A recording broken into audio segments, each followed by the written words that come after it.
Leon stepped out of his dusty pickup truck, his boots hitting the gravel with a satisfying crunch that seemed to echo his hopes for a new beginning. The weight of his old life pressed against his shoulders like a heavy coat he was finally ready to shed. He had driven 12 hours straight from the city, leaving behind a failed marriage, a job that had slowly eaten away at his soul, and a life that had become nothing more than a series of obligations he no longer recognized as his own. The farm was supposed to be his sanctuary, his chance to rebuild himself from the ground up with nothing but his own 2 hands and the vast expanse of land that now belonged to him. The farmhouse stood before him, weathered but solid, its white paint peeling in places, but holding strong against the elements. It was exactly what he had hoped for when he had purchased it sight unseen from Marcus Vance, a man who had seemed eager to sell and move on to whatever new venture awaited him in the city. Leon had imagined himself here countless times during those long nights in his cramped apartment, picturing quiet mornings with coffee on the porch, afternoons spent learning to work the land, and evenings filled with the kind of peace that only came from physical exhaustion and genuine accomplishment. But as he approached the front porch, something felt different than he had expected. There were signs of recent habitation everywhere he looked. Freshly laundered clothes hung on a line that stretched between 2 oak trees, moving gently in the afternoon breeze. A well-tended vegetable garden sprawled to the left of the house, with neat rows of tomatoes, beans, and squash that showed the careful attention of experienced hands. Chickens pecked and scratched in a fenced area near what appeared to be a newly constructed coop, their soft clucking creating a soundtrack that should have been peaceful, but instead filled him with confusion and growing concern.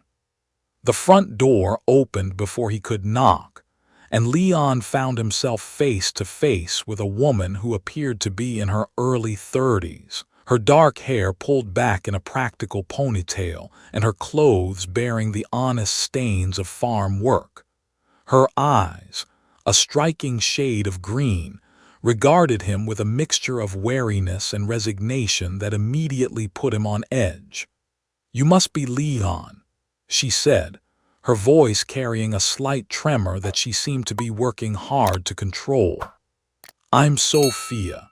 We've been expecting you, though I suppose that's not entirely accurate since we weren't sure you'd actually come." She stepped aside, gesturing for him to enter, but her movements carried the careful precision of someone who had learned to be ready for trouble at any moment. Leon hesitated at the threshold, his mind racing to make sense of what he was encountering. "I'm sorry, but I think there might be some confusion here. I bought this farm from Marcus Vance. I wasn't aware that anyone was still living here." He tried to keep his voice gentle, recognizing that whatever situation he had stumbled into was clearly complicated and potentially painful for everyone involved. "There's no confusion," Sophia replied, though her voice suggested otherwise. "Please, come inside. Clara and Iris are here too, and we need to talk to you about the arrangements Marcus made before he left."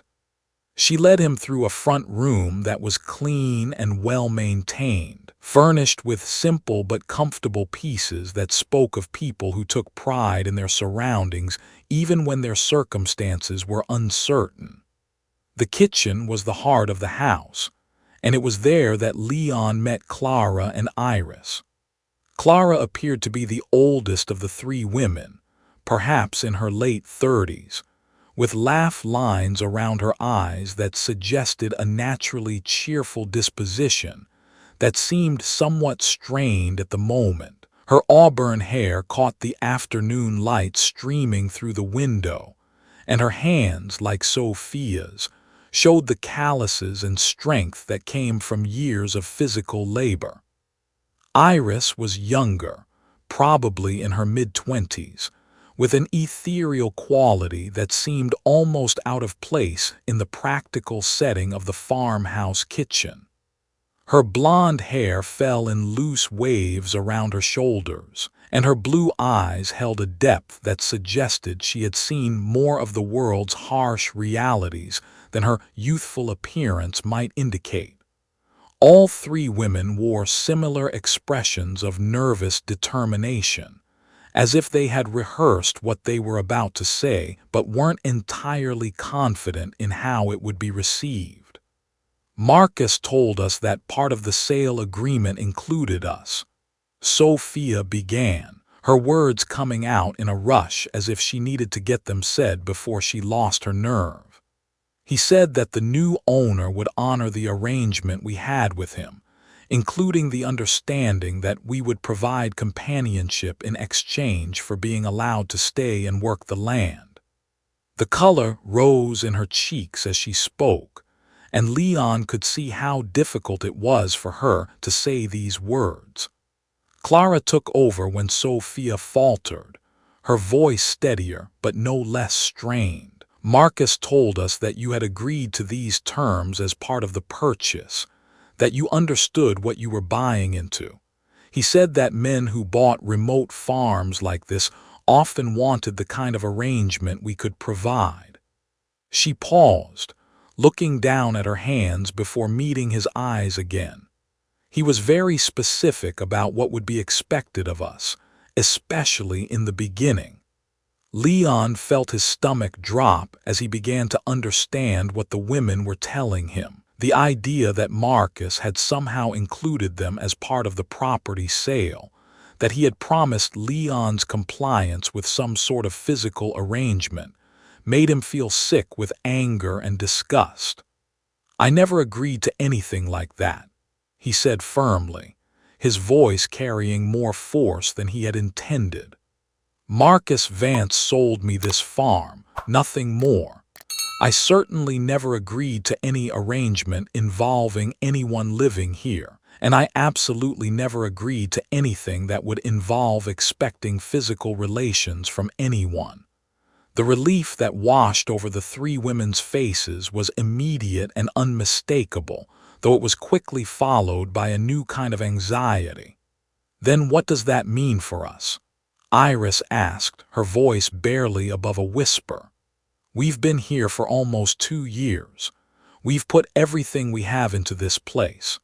We've built the chicken coop, expanded the garden, repaired the barn, and managed to make the farm profitable for the first time in years. We don't have anywhere else to go." Sophia stepped forward, her earlier nervousness replaced by a fierce protectiveness for her companions. "Marcus found us when we had nothing," she explained, her words coming faster as she tried to make Leon understand their situation. "I had just left an abusive marriage with nothing but the clothes on my back. Clara had lost her job and her apartment in the same week when her company downsized, and her landlord decided to sell the building.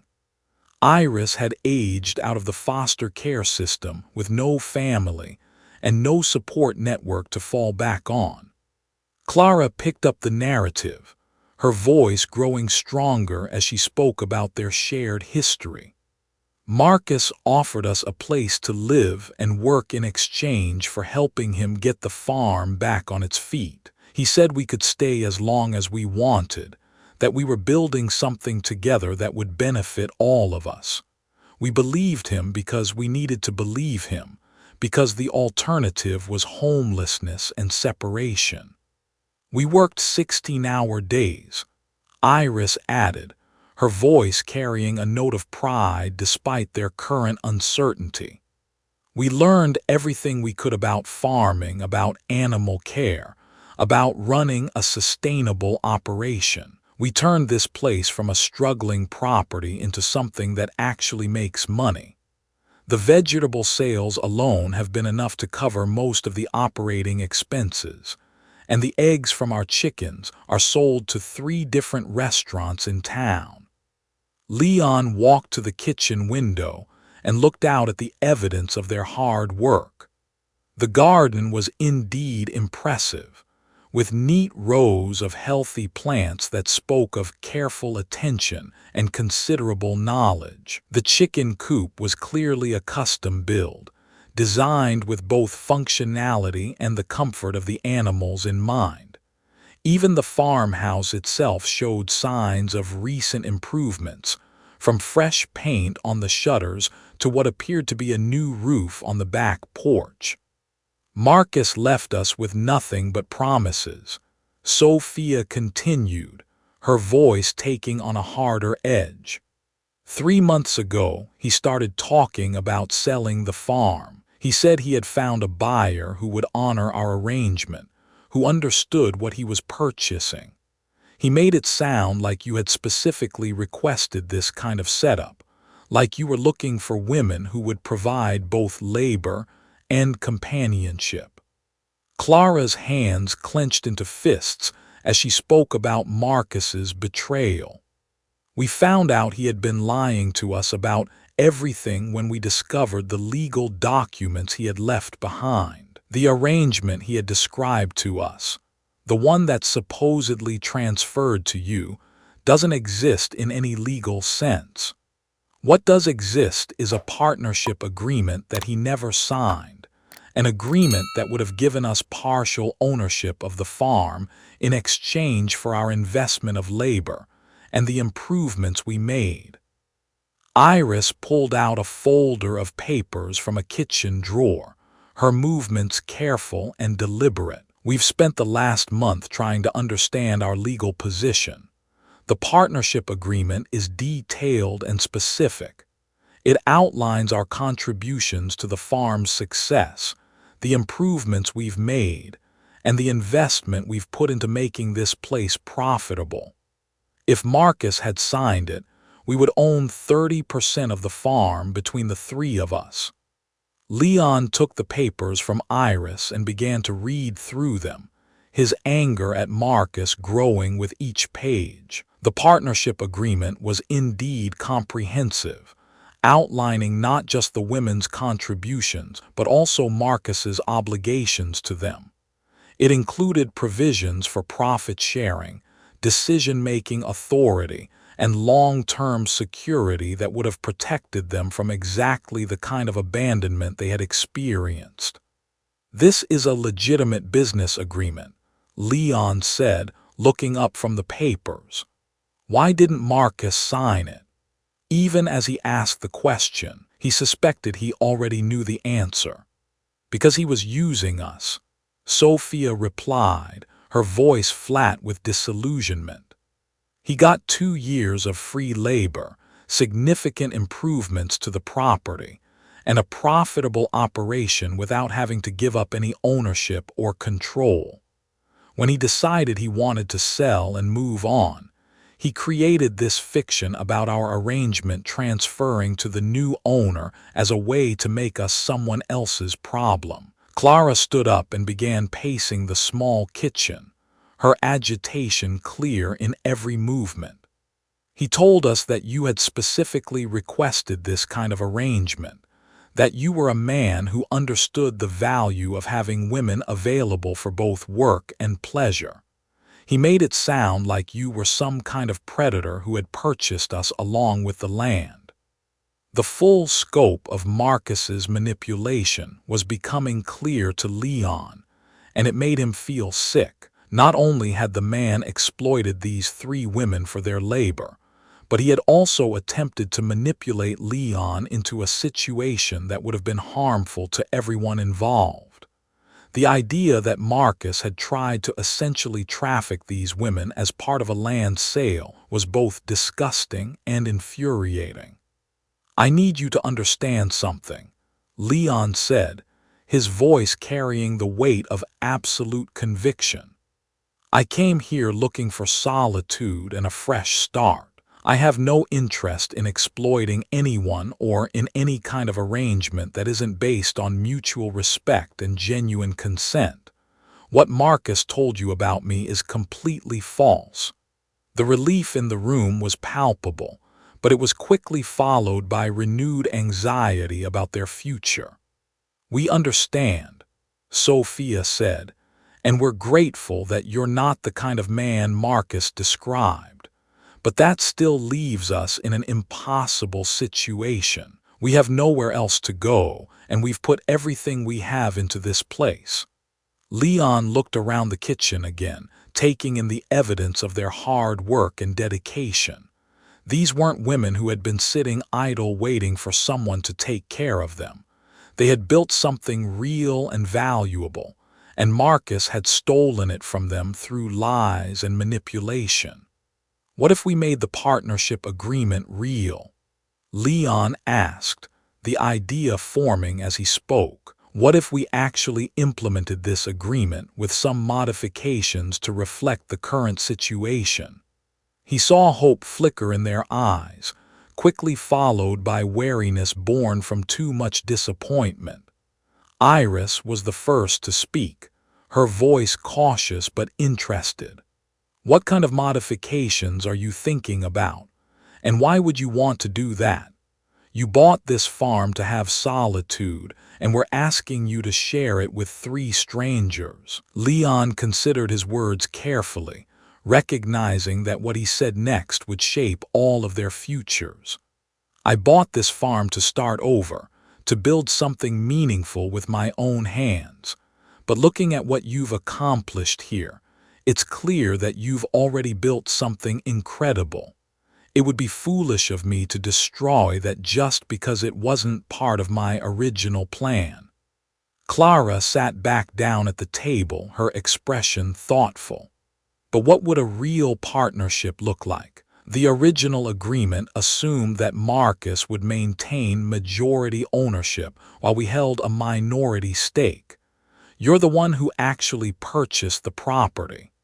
We could structure it as a working partnership," Leon suggested, his excitement growing as he thought through the possibilities. "You 3 would maintain ownership of your improvements and your ongoing contributions to the farm's success. I would provide the capital needed to expand the operation and handle any outstanding debts or legal issues that Marcus left behind." Sophia leaned forward, her interest clearly piqued despite her caution. "What kind of debts are we talking about?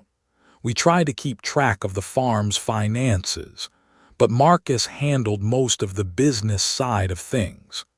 Leon had already discovered some of the financial complications during his purchase negotiations with Marcus. There are several outstanding loans against the property that weren't disclosed during the sale.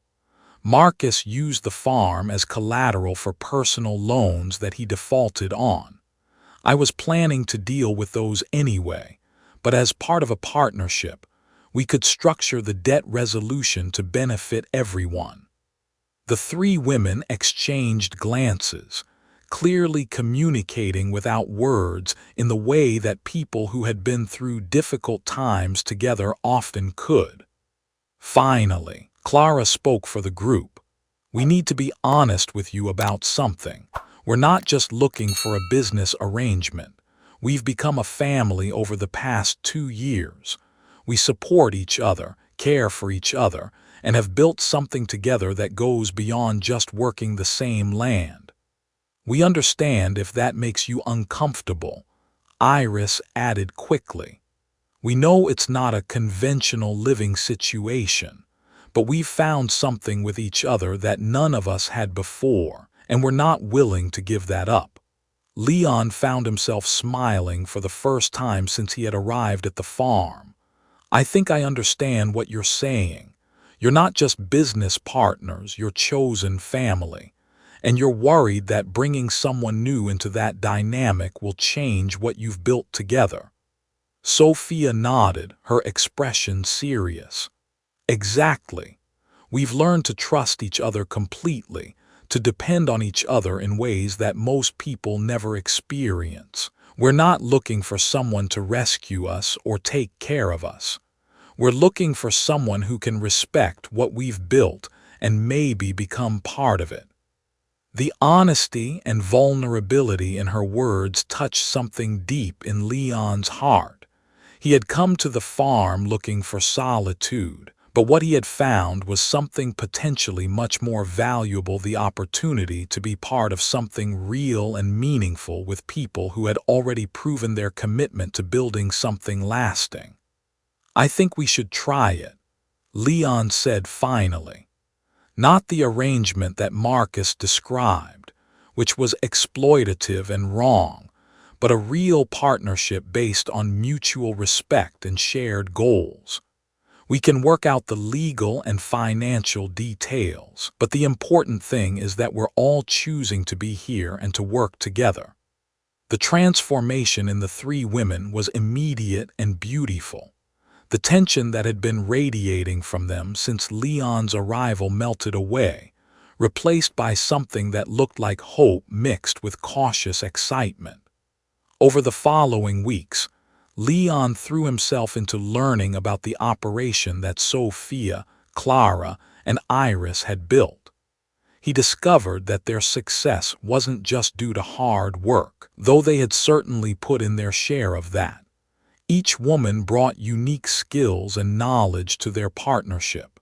Sophia had an intuitive understanding of plant biology that made her garden consistently productive.